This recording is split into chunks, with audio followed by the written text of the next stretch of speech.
কোরআনে কারিমের 30 পারা 114টি সূরা 6666 মতান্তরে 6236 আয়াতের সঙ্গে হুবহু মিল পাওয়া যায়। কোরআনে হাকিমের প্রত্যেকটি আয়াতে কারিমার সাথে কয়েক শত মন্ত্র পাঠ করে শোনানো যায়। প্রত্যেকটা মন্ত্রের কিতাবের নাম, অধ্যায় নম্বর, পৃষ্ঠা নম্বর, শ্লোক নম্বরও বলা যায়। এমনি এমনি কিন্তু মুসলমান হই নাই। ভাবছো গরুর গোশত খাওয়ার লোভে বোধহয় মুসলমান।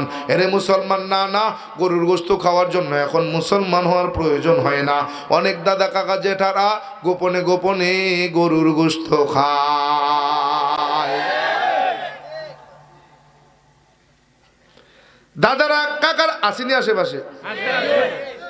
চ্যালেঞ্জ করে গেলাম, যদি আপনি আমাকে আপনার ধর্মগ্রন্থে গরুর গোশত খাওয়া মানা প্রমাণ করে দিতে পারেন, কথা দিলাম আমি আপনার আগের ধর্মে ফিরে যাব। আর আমি যদি আপনার ধর্মগ্রন্থে গরুর গোশত খাওয়াকে বৈধ দেখাইতে পারি, কথা দেন আপনি কি কালেমা পড়ে মুসলমান হতে পারবেন? কি আপনি গরুর গোশত খাওয়া মানা আপনার ধর্ম থেকে প্রমাণ করে দিবেন, কথা দিলাম আমি আপনার ধর্মে ফিরে যাব। আর আমি যদি আপনার ধর্মে গরুর গোশত খাওয়া বৈধ হালাল প্রমাণ করে দিই, তাহলে আপনি বলেন কালেমা পড়ে মুসলমান হবেন? আয় গোলাম, এমনি এমনি কিন্তু মুসলমান হই নাই।